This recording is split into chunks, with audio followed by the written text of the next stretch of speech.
very good morning to you all. I'd like to acknowledge the presence of our parents, teachers, and mentors. Thank you so much for giving us the opportunity to speak on child marriages, because the issue about child marriages can never be overemphasized. This is because as long as child marriages are still a chronic ill in our societies, it means that the role we have to play in order to cure it from our clutch cannot be overemphasized. My name is Delah Dube, and I'm here to speak about child marriages.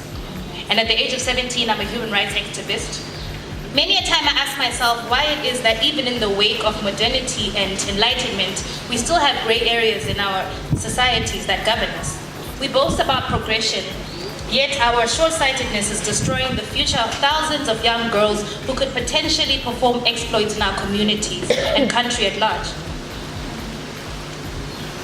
I've asked myself why child and early marriages still persist even today in 2019. And after a mountain of research, I was able to compile a number of reasons why.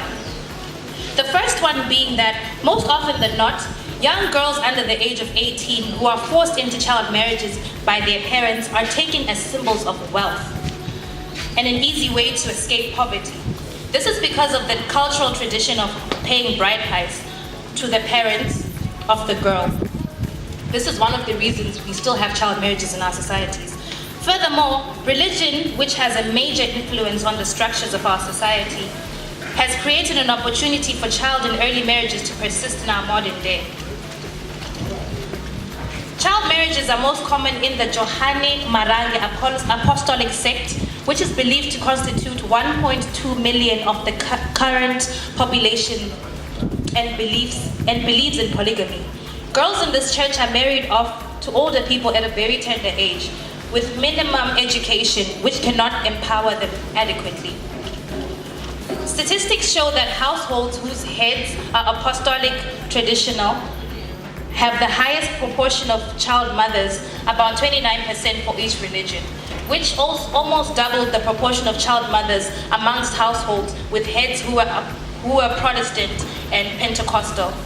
Teenage marriage was higher and in households which were traditional, constituting 34%, followed by households headed by African Apostolic sect, which was 30%, which goes to show how badly affected our community is because of the influence such religions hold.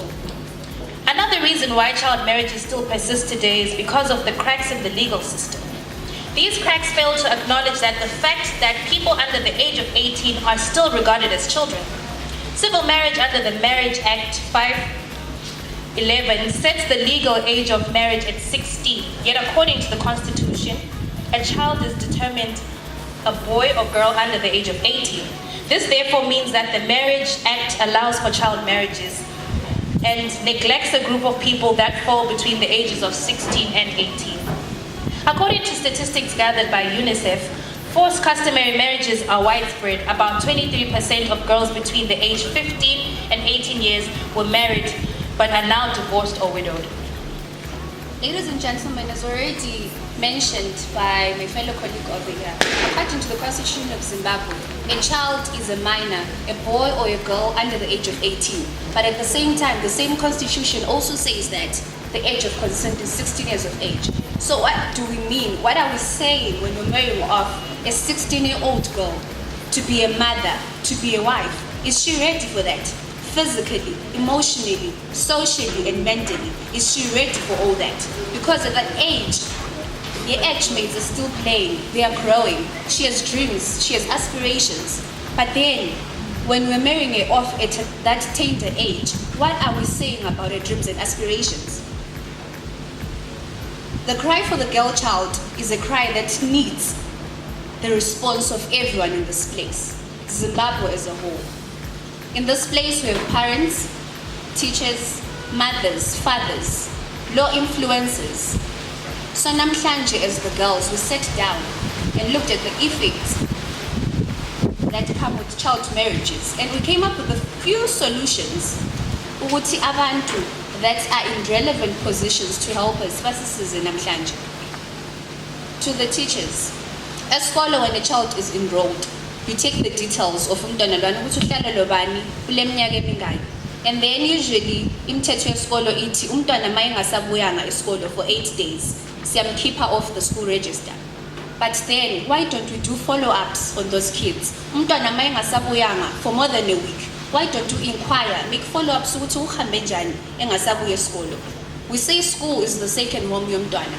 Let's make it a home comfortable for umntwana ukuthi azizwe laye ekhululekile.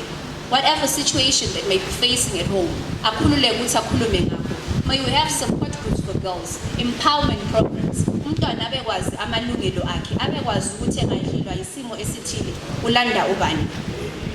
As a way of alleviating poverty, is child marriage the answer? As a way of dealing with teenage pregnancies, is child marriage the answer? Ngicela ukuthi sizibuzeni konke khonokho, sikhanyele the girl child who has aspirations, olamaphupho afuna ukuwafeza. In the communities, we're told that they are social workers. But the social workers, they are not active, we don't know them. May they take the forefront, sibabone, sibekwazi ukuthi silanda ubani mase sehlakelwe into enjalo, a teenage pregnancy. Parents tend to be so angry and vent out their anger on their kids when they discover that they are now pregnant at the age. Yes, it's normal, but then can we have mediators to deal with such cases? Because child marriages are not the answer at the end of the day. We also have walls in our communities. May we use those maybe annually, fortnightly, or even weekly, just to discuss the effects that child marriages have on the society, on the girl child. Abazali babekwazi ukuthi umntwana lo badilela laye njani, bayenze njani, bathole usizo njani. And to the law influencers, she mentioned the issue of religion. May there be bylaws or laws that override a culture, because umntwana law is suffering all in the name of culture.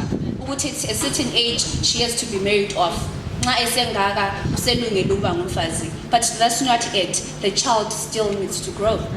So namhlanje ngithemba ukuthi wonke umuntu olaleleyo lapha ngutshela ingqobe ukuthi do something about it. If you're in a position whereby you can help the girl child, please do so. As a teacher, as a mother, as a father, as a parent, as a girl, how do you feel about this? And what are you willing to do in order to save the girl child? Thank you.